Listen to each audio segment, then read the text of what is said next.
आई देखा हम साढ़ नियर बानी गदगदाए के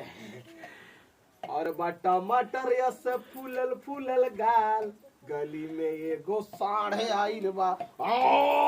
डीजे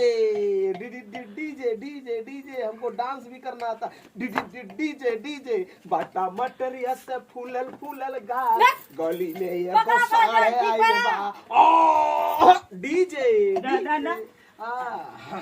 डीजे डीजे उहे गावत रहनी एजा का करत रे अरे औ गनवा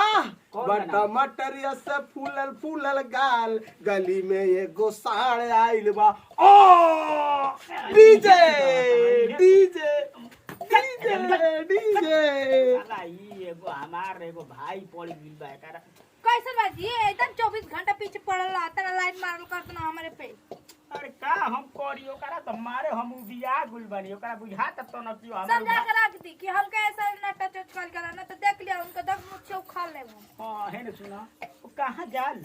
कहां जाता रो कुटाई रहली एकदम अब काल बानी काम करे बखार का अरे काम ठीक बा होई नु बाबे में होई हई काम ना होई